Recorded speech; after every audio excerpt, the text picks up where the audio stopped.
Welcome to The Baton, a John Williams musical journey.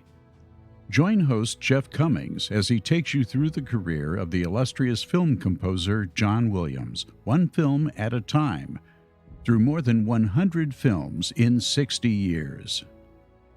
In this episode, we hear the music from another classic film made in 1998, Saving Private Ryan. And here's your host, Jeff Commings.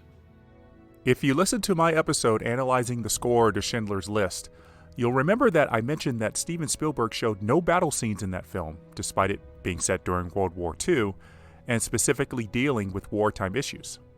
Spielberg definitely made up for the lack of war scenes in Schindler's List, which weren't really needed, when he took on what would probably be his most ambitious film ever, Saving Private Ryan.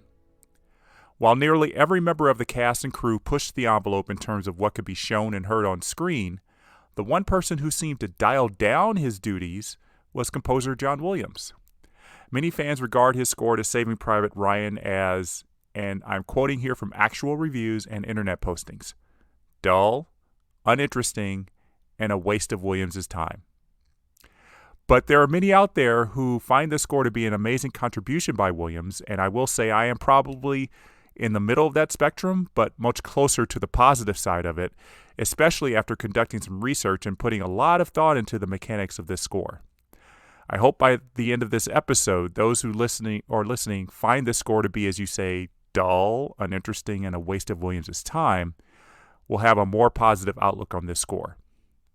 And I have a co-host today to join me in the discussion. Let's welcome Richard Fish to the show. Thanks so much for having me on the podcast today, Jeff. I'm really honored to be here to talk about such an impactful film. Saving Private Ryan has, in my view, an understated but perfectly suited score. So with all due respect to my other co-host, I am very excited that you reached out to me to be a co-host, Richard, because we're both graduates of the University of Texas at Austin. And I'm always happy to talk with a fellow Longhorn, and especially a fellow Longhorn who's a John Williams fan.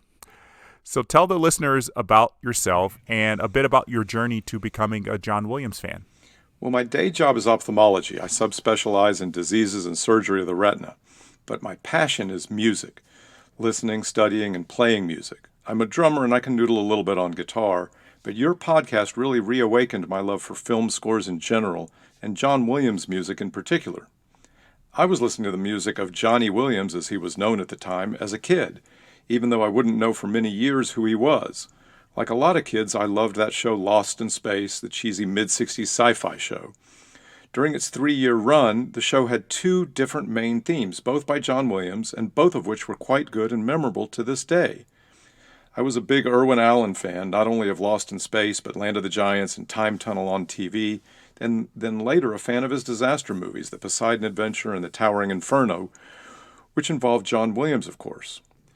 Along comes The Cowboys in 1972, which is just my favorite John Wayne film. I even made my children sit down and watch it with me.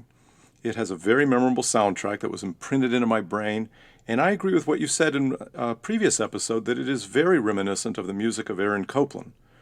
Of course, there was Star Wars, and I played out the grooves on that record in 1977.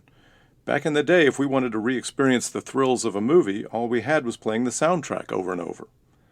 I also played snare drum in high school and college marching bands, and in the 70s and 80s, who didn't play John Williams music? Then along comes Saving Private Ryan in 1998, and I honestly didn't remember the music playing a big role in the film. It was good at setting a mood, and even though I always stay in the theater through the closing credits, I didn't remember the lovely piece that plays over the end credits. I'm a bit embarrassed to mention that now. Well, that's okay. I'm sure you know it well now. Yeah, I had a pretty good reason to do so recently. In June of 2019, the University of Texas Longhorn Alumni Band, those of us in our 20s to 90s who were members of the UT Longhorn Band during our college days, was invited along with a dozen or so high school groups to play at 2 ceremonies at the American cemeteries in Brittany and at Omaha Beach in Normandy, France, for the 75th anniversary of D-Day. On June 6th, D-Day, we were at the American Cemetery in Brittany. It was a bright, chilly day. The honor guards, bagpipes, and marching bands were all assembled in front of the granite chapel with the French and the United States flags waving. 4 veterans of the Normandy invasion, well into their 90s, spoke, sometimes humorous and always touching tales of their days in the service. We played the national anthems of the United States and France, and then Hymn to the Fallen, the piece John Williams wrote for the end credits of Saving Private Ryan. I play the snare drum in the Longhorn Alumni Band, but on this piece, only one snare drummer played the part, a good friend and classmate. So I wasn't even playing. The musical term here is tacit, but I was able to hear and experience this very emotional, evocative piece from inside the band. At every rehearsal back in Austin, and at every rehearsal in our 2 performances in France, I was just mesmerized and touched by the melody and harmonies being passed from one section to the other, and just cried during this piece, every single time. The next day, June 7th, there was a similar program at the American Cemetery at Omaha Beach. Truly one of the most beautiful spots on earth. There are these sweeping views of the English Channel, gorgeous mature trees and rolling hills, and these endless grave markers from so many fallen soldiers. Exactly the setting for the opening scene of Saving Private Ryan. Oh, I don't blame you for getting emotional while playing Hymn to the Fallen. It is a very remarkable piece of music, which we will discuss later in this episode. You were very fortunate to have the opportunity to play this piece in the place that Williams might have been thinking about as he was sitting at his piano in Boston putting those notes to paper. So the Normandy Cemetery was one of the shooting locations for the film, which was shot entirely in Europe, specifically France, England, and Ireland. The big Omaha beach battle was filmed on a beach in Ireland because the actual beach was off limits and had been renovated as a tourist site, which included the cemetery. I'm sure there are many podcasts and documentaries out there devoted specifically to talking about the D-Day invasion, so I think I might seek that out now that I've done all this research. Now, everything was shot with the goal of making it look like a documentary, especially the action sequences, as if the camera is held by a documentary crew just capturing the action. It's one reason why John Williams' music is not heard in the battle scenes, to give what we see a sense of unflinching realism. Williams and Spielberg, now having worked together on 17 films, know just where to place music and where to leave it out, and just let the picture speak unadorned. I think Spielberg really wants us to experience deeply just what it was like to be in a Higgins boat, to hit the beach, and any bit of music that distracts us and allows us to detach, look around the theater, and remind ourselves that, hey, this is only a movie, just won't work for this film. The absence of music actually immerses us deeper into the experience. And there's just about 45 minutes of score in this 2-hour and 45-minute movie, about 6 minutes less than Schindler's List. It's not the least amount of music Williams wrote for a Spielberg film because I think there's much less in the Sugarland Express, but the lack of music almost makes its appearance that much more special when it does come through the speakers.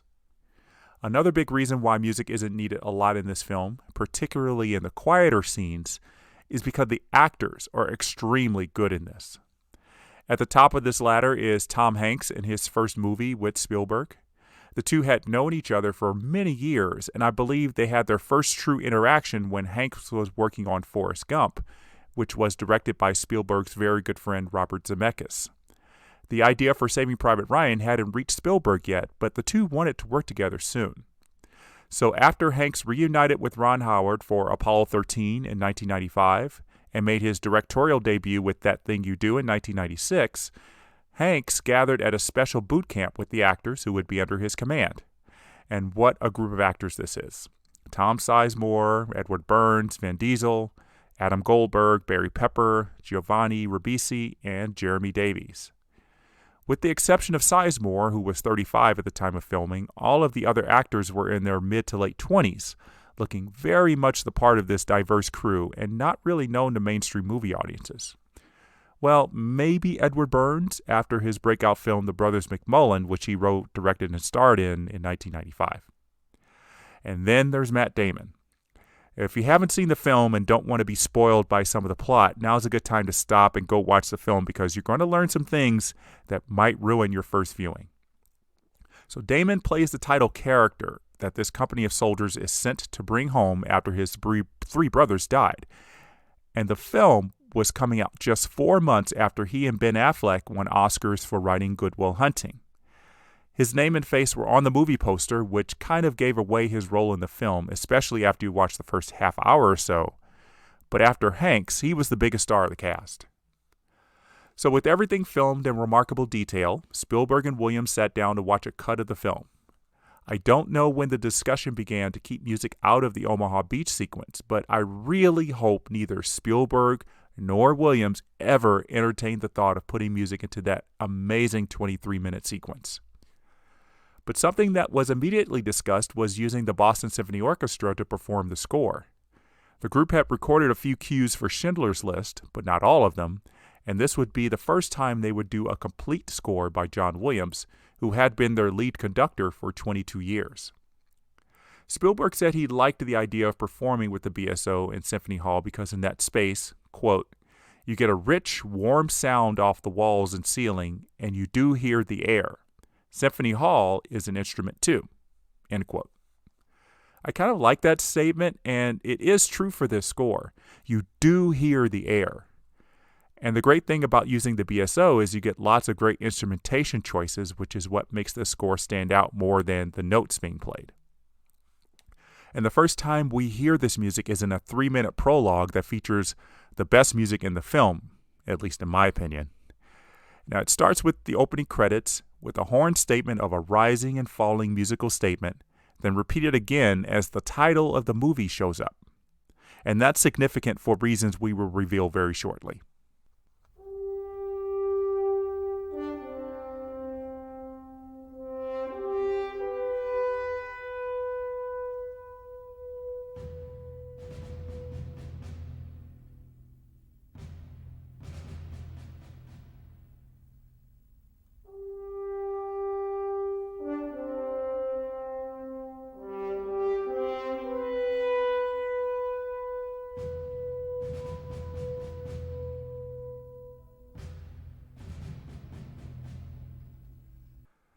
That's Boston Pop's principal horn player, Gus Sebring, with that solo.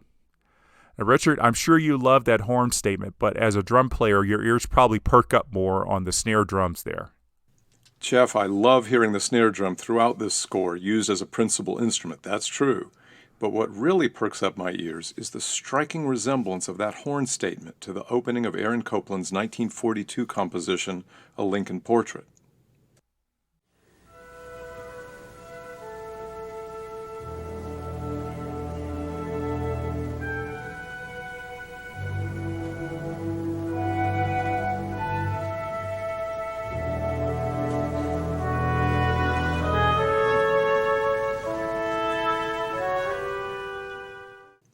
I ran this by a friend of mine who says the comparison is pretty appropriate. Both pieces are in the same key and use similar intervals and similar rhythms. I call this the Ryan theme, and it's sometimes used when Private Ryan is being discussed. Yeah, I'm glad you picked up on that, Richard. I never connected this material as a theme in all my years of listening to this score until I was watching the film to prepare for this podcast. And as I slowly began to listen to it, I also was identifying it with Private Ryan. In the case of the opening credits, playing it as the title comes on screen kind of creates it as a leitmotif for Ryan, just like the main theme for Star Wars is identified with Luke Skywalker. And this theme will come and go often in this opening sequence as we see an elderly man walking ahead of his family at the Normandy Cemetery. Again, this is a spoiler alert, but John Williams is putting this theme in as a sort of giveaway that this man is indeed Private James Ryan, even though we're not supposed to know that for another 2 hours and 40 minutes. So there's something more about that comparison to the Copland piece that I want to bring up quickly. On the last episode of this podcast covering the music for Amistad, my co-host Brian Martell, who told me that he was one of the people who found the Saving Private Ryan score dull, commented that he felt some of the similarities in the Americana feel of both scores were pretty much obvious, and I have discovered 2 reasons for that. The first is the Private Ryan theme, which sounds much like the opening of the theme for John Quincy Adams in Amistad. And here are those notes from Amistad.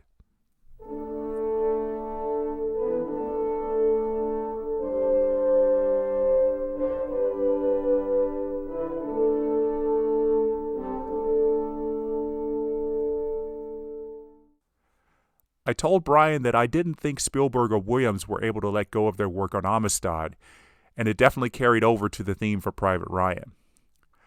And another good reason why the scores have some similarities is the use of Tim Morrison in both scores. And he is great at putting that stately American flavor into his performances on the trumpet. I really like the way that solo trumpet and then two trumpets play a somewhat dissonant harmony together. Although the melody is nothing like it, it kind of has that same elegiac feeling as taps, the solemn tune that's played at military funerals. In my research, I had read that the two trumpet players were positioned in the balcony of Symphony Hall, while the rest of the BSO played on the stage, and I think you can kind of hear that far-away quality in the recording. Yes, it does sound like they're up in the heavens, maybe playing from the clouds. So Morrison is performing this duet with another BSO regular, Thomas Rolfs, and that counter melody the two trade off is a nice compositional touch by John Williams. After that trumpet performance comes a goosebump moment for me.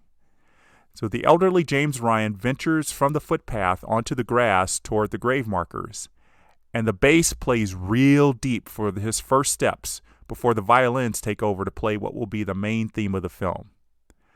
I don't know why, but that one measure of the score with the bass creates a very visceral emotion as we see the elderly James Ryan start his walk on the grass.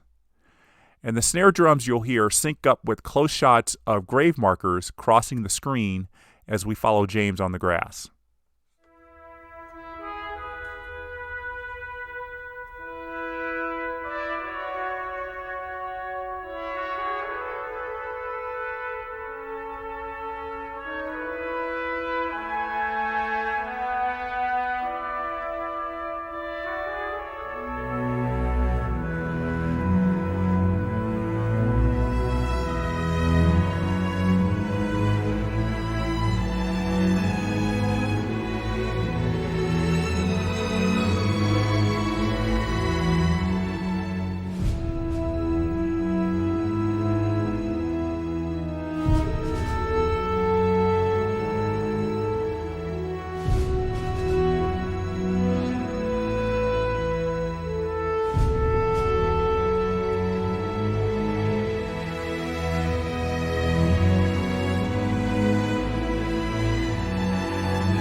And then the big musical build-up to the start of the 2-hour and 40-minute flashback.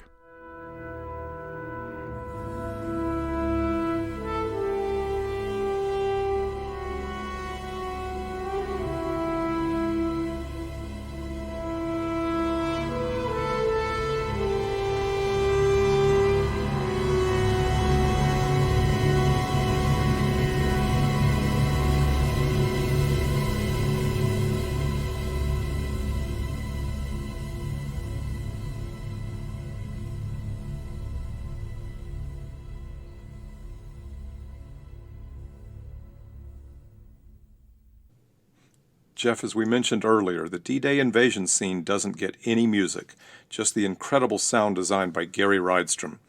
As we've said, the absence of music in strategic sections of this film really allows the collaboration of the sound designer, sound effects, and mixing team to take center stage.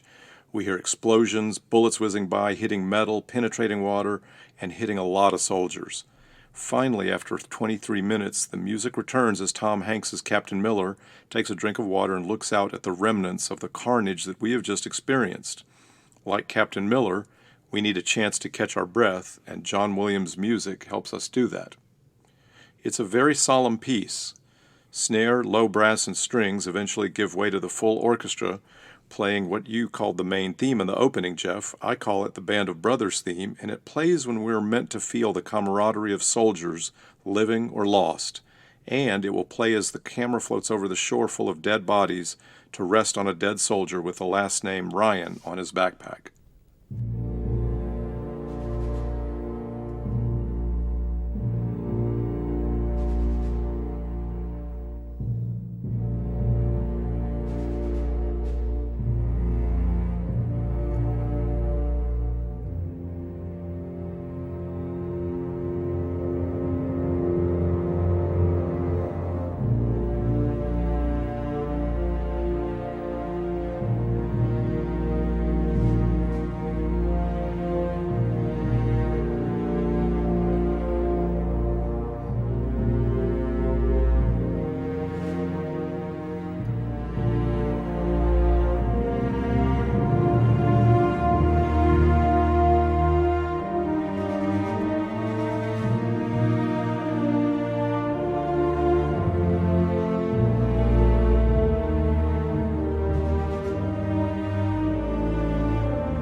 This continues to a new scene of endless women at typewriters writing stacks of death notification letters to family, surely the saddest civilian job imaginable.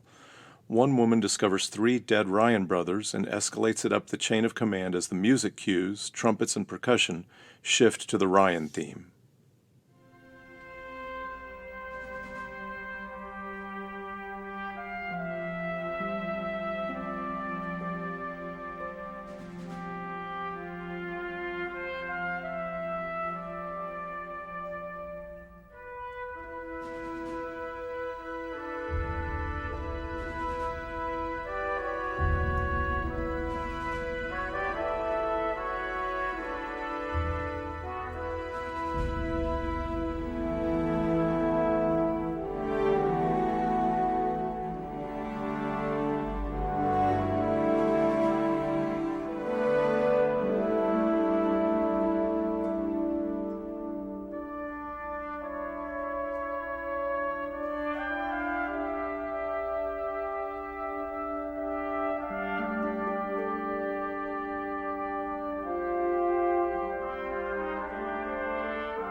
This is the first 4 minutes of the track called Omaha Beach on the soundtrack CD, a track that runs 9 minutes, like this lengthy sequence in the film. For a long time, I never enjoyed listening to it away from the film because it didn't seem to have much to it, just coloring in the lines. But when I picked out that Ryan theme when I watched the film in preparation for this episode, the music really began to stand out for me because now John Williams was giving us musical indications that this moment has significance. And I'm really falling in love with the trumpet duets too. It's so much better than just having that solo trumpet. As I mentioned earlier, the orchestration for this score is what is really standing out for me. Now, perhaps this is coincidence, Richard, but in the end of this sequence, Harve Presnell as General George Marshall reads a note from Abraham Lincoln to the mother of 5 sons killed in the Civil War. You point out the similarity with the Ryan theme and Aaron Copland's Lincoln portrait. Now, did Williams know about that composition and used it as inspiration? He has said he never listens to previously composed works for inspiration, but maybe Spielberg used it as a temp track for part of the movie. What do you think, Richard? Well, maybe so, Jeff. There's a great video that Steven Spielberg himself shot while he was present for all of the recording sessions in Symphony Hall with the BSO. Tom Hanks was there as well, and at one point Hanks reads Lincoln's so-called Bixby letter to all of the assembled orchestra. It was a moving experience for everyone there. I can't help but believe that with the grand themes of sacrifice and leadership that are found in the screenplay, that somehow a bit of Copland's tribute piece to Abraham Lincoln might have unintentionally found its way into the score. After about a minute of the main theme as our company starts their mission to find Private Ryan, there's no music for about 40 minutes. Nothing in the scene involving a sniper killing Vin Diesel's character, nothing in the scene with the wrong Private Ryan, nothing in the long church scene as well. It comes back as the soldiers are looking through dog tags of dead men to see if Ryan is one of them. Wade, the medic, stops them from joking about the dead soldiers in front of an American squadron that's passing by. The music and the scene are a bit ghoulish, with the trumpet and woodwinds aiding in that.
By this point, Captain Miller is starting to get frustrated with the mission, and that's underscored by the Ryan theme.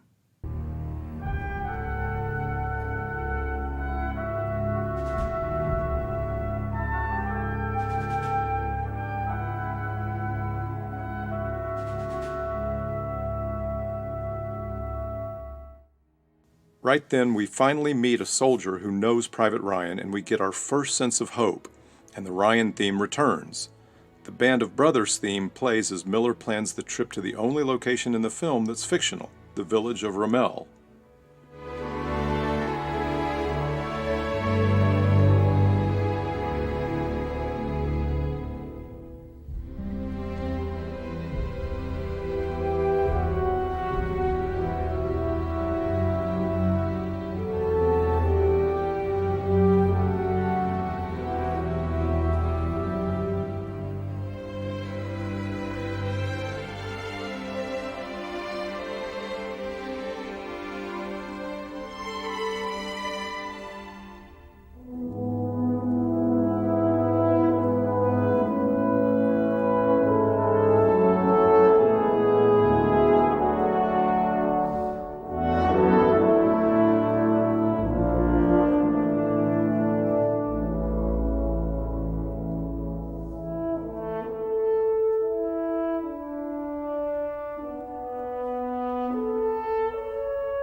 Richard, I detected a key change in the music when we find out that Ryan might be alive in a nearby town. Now, did I hear that accurately? Jeff, I'm not sure about a key change, but the entire tone and feeling of the music does change quite a bit as they hear some good news about Ryan possibly being alive in Ramel. Yeah, the tone should definitely change. There's a little bit of optimism in there. So let's touch on the death of Wade a couple of scenes later. His actual death doesn't get music until the final seconds, and the bulk of the music that takes up the track called Wade's Death on the soundtrack is scoring the soldiers getting revenge on a German soldier and more of the aftermath. The part of the music I want to highlight is during the moment when Captain Miller is overcome with emotion after Wade's death. This is a heartbreaking scene because you believe Captain Miller was a rock who definitely wouldn't show weaknesses. He finds a hidden spot and lets the tears flow, while Williams starts this moment with the Private Ryan theme as Miller studies the map. Then, 3 haunting notes that repeat on the strings while Hanks lets out the emotions. The notes fade away as he collects himself and puts that stoic face back on.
There's also the incredibly gripping scene where a German soldier is digging a grave, and we suspect that the Americans intend to execute him.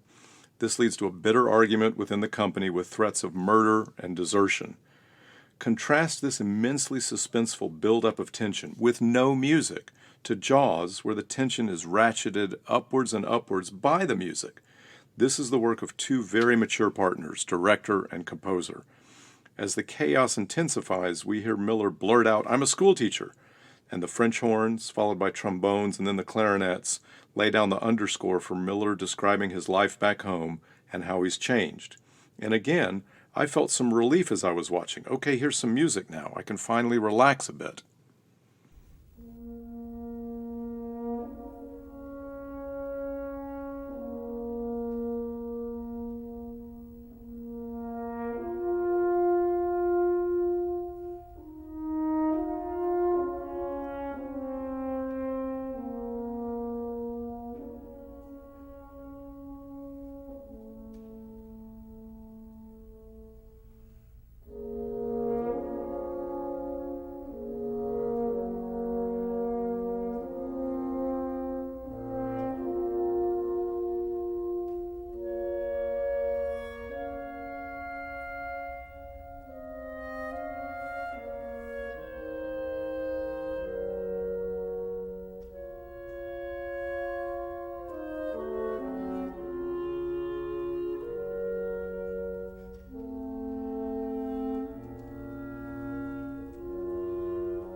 And then we finally meet our guy.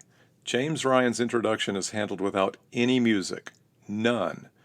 Not even his theme that's been popping up randomly since the beginning of the film. That is probably the most interesting decision to leave music out in the entire film. Oh yeah, I remember people chattering in the theater during that scene because we forgot that Matt Damon was supposed to be in this movie, and then there he is. So as an audience, we're kind of taken out of the experience, and we realize there is the actor we knew was going to be in the movie. No objection to the absence of music, but I agree, it was a weird decision to leave it out. And there's no music in the scene when Captain Miller tells Ryan about his brothers, and when Ryan decides to stay and guard the bridge. This would be a scene where you'd normally expect music, maybe even very sad music. We do get music a bit later for the preparations to defend the bridge against an incoming German attack. The instruments in this cue, horns, timpani, snare drum, and strings, and the underscore itself seem pretty conventional to me, and made me wonder if Spielberg and Williams wanted some piece of the film to harken back to the great World War II films of the 1960s.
It's a very exciting build-up to the final battle without making it too much like the music would be in a really overdone Hollywood film. It felt a little subdued, kind of like the music in The Towering Inferno before Paul Newman and Steve McQueen blow up the water tanks to flood the building and put out the fire. So I never really got emotional over Captain Miller's death in this movie, I guess because I knew it would come. It's the epilogue with the older James Ryan that usually gets me choked up. And this time it really did, after Ryan talks to Captain Miller's grave marker. There's a variation on the Ryan theme as he talks with his wife about wanting to be a good man, a little bit of magic from Gus Sebring on the horn, and then our trumpet masters come in with a proud melody as Ryan salutes the grave marker. I haven't even played the music yet, and I'm getting chills thinking about it.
And as it should, the score closes out with Ryan's theme. Jeff, as you know, many critics call Saving Private Ryan the best World War II film ever made. But many critics disliked the beginning and ending bookends. I didn't really care for the elder Ryan asking his wife if he'd led a good life. That seemed a bit unnecessary. But, having walked through that exact spot twice, most recently last year, I really have come to believe that Normandy is hallowed ground. There aren't many places where all of human history hinges on a solitary geographical location. I know there are criticisms of the cemetery scenes, but overall, I found them profoundly moving. And even those who have issues with this score can't badmouth the music written for the end credits. It's the second time Williams will write music for the end credits that isn't structured around thematic material from the actual underscore. The first time he did this was for the 1974 movie Earthquake, but this time he creates something that has taken a life of its own beyond the film. The piece is called Hymn to the Fallen, which is kind of a misnomer because there are no lyrics in this piece, just the Boston Symphony Orchestra and the Tanglewood Festival Chorus vocalizing a wordless melody. Normally, John Williams would write a mature theme like this and sprinkle excerpts or variations throughout the score. This wasn't done. He wrote Hymn to the Fallen last. As he describes it, it's, quote, like a requiem to the people lost in the film, elegant and discreet, end quote. I rewatched the film on satellite TV, and as is the norm these days, showing the full end credits, I guess like broadcasting a marching band halftime performance, has gone the way of the buggy whip. If you've only seen this film through a TV presentation, it's likely you've never heard Hymn to the Fallen played in full, and that's a shame. A person wanting to experience what to me is the musical high point of the film can turn to various renditions on YouTube.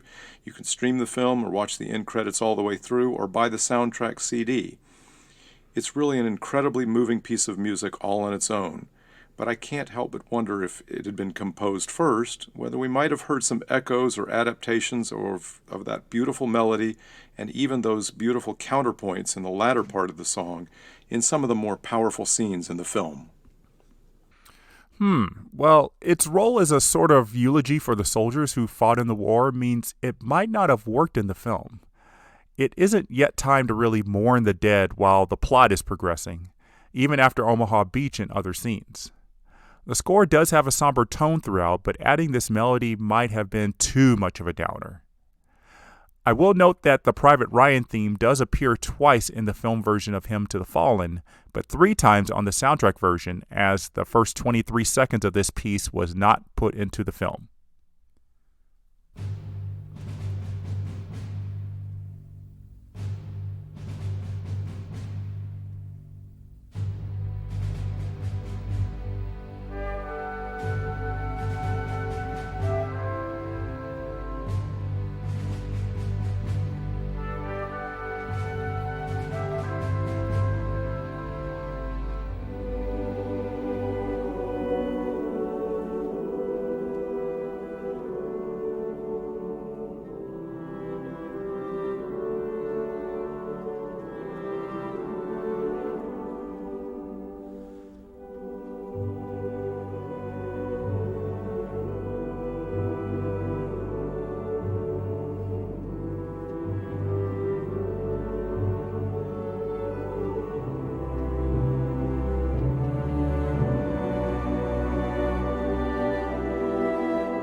The best part of this composition is the surge in the orchestra and chorus around the 3-minute and 30-second mark.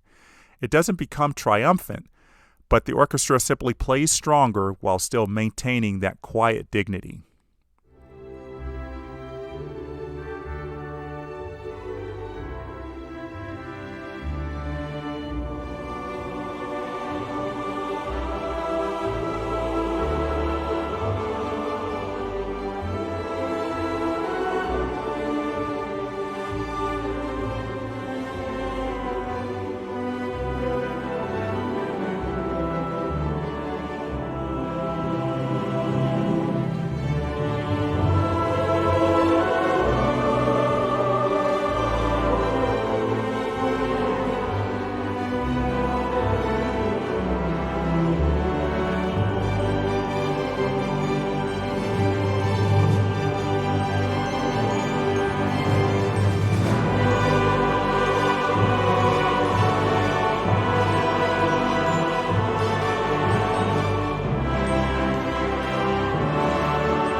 So I'll share a story real quick about my first viewing of this film, which was during a trip to Los Angeles in summer 1998. I was with a friend who was a big war buff and really enjoyed the film, but he was anxious to leave the theater somewhere in the middle of Hymn to the Fallen. I think he's one of those people who just doesn't sit around for end credits music. I told him I'll meet him in the lobby because I wanted to hear this music. And I don't think he really understood that 80% of the reason why I wanted to buy a ticket for this movie was to hear John Williams' music. And I always stay seated when John Williams' music is playing in the end credits. That goes back even to Schindler's List 5 years before this movie. The day after seeing Saving Private Ryan, I went to a record store and bought the CD and couldn't stop playing Hymn to the Fallen. I was so sure that this 6-minute piece of music alone was worth a 6th Academy Award for John Williams. The Maestro score was one of the 11 Academy Award nominations that Saving Private Ryan received. The film could have received 12 if the Academy had nominated Jeremy Davies' heartbreaking performance as Corporal Upham, and that's a snub that still hits me every time I watch the movie. And even those who were part of the film's chief competition at the Oscars were ready to applaud Saving Private Ryan as the Best Picture winner. And I'm sure everyone listening knows how that turned out. Shakespeare in Love won Best Picture at the Oscars, no doubt helped by the millions of dollars Miramax spent on publicity for its film. Spielberg won the much-deserved directing Oscar, as did editor Michael Kahn, cinematographer Janusz Kaminski, and the sound team, with 2 Oscars of their own. Unfortunately, there was not to be another Oscar added to John Williams' mantle. While most people think Shakespeare in Love's Best Picture win is the shock of the night, Williams losing to Nicola Piovani's score for Life is Beautiful was the biggest letdown. Don't get me wrong, Richard, I like the score to Life is Beautiful, but the issue comes with the category placement. I feel that Life is Beautiful is a comedy, even though it takes place mostly in a Holocaust concentration camp, and it didn't deserve to be in the original dramatic score category, but rather in the comedy score category. Well, Jeff, that really was a banner year. I adored Shakespeare in Love and Life is Beautiful, but I vividly remember being shocked at Shakespeare in Love winning Best Picture over Saving Private Ryan. But Oscar voting seems to be fickle and unpredictable. As for Best Score, I wonder if John Williams is somehow the Meryl Streep of composers. Each of their prolific bodies of work is so incredibly strong that they'll be nominated almost every year. Streep holds the record for acting with 21 nominations and only 3 wins. But every year, Oscar voters might be thinking, well, once again Streep, or once again Williams, and their Oscars come sprinkled periodically throughout their brilliant careers, and not always for their best works. Oh yes, this is not going to be the last time I'm screaming at the Academy for not giving John Williams an Oscar. But the soundtrack to Saving Private Ryan was nominated for a Grammy, competing with Williams' work on Amistad from the previous year, as well as Ennio Morricone's Bulworth, Gabriel Yard's City of Angels, and Lalo Schifrin's Rush Hour. All 4 of the nominees had won Grammys before, and adding another one to his collection would be, drum roll please, John Williams for Saving Private Ryan. This was his 17th Grammy win and 9th in this category, a staggering amount of trophies. What's still surprising is that Hymn to the Fallen was not included as a nominee for Best Instrumental Composition, which should have been a slam dunk. Now, Williams received another Grammy nomination that year for an album he produced after he completed work on Saving Private Ryan. This one involved the London Symphony Orchestra, marking the first time in 15 years he had worked with the esteemed orchestra. The album was called Gershwin Fantasy, a collection of pieces written by George Gershwin that featured violinist Joshua Bell and even John Williams himself on piano.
The album was nominated for Best Classical Crossover Album at the Grammys, but lost to an album of tango music featuring, of all people, cellist Yo-Yo Ma. The collaboration with the London Symphony Orchestra should not be a surprise to those who know what film would follow a year after Saving Private Ryan. Williams was working on securing the LSO's talents once again for a return to the galaxy far, far away for the Star Wars prequels.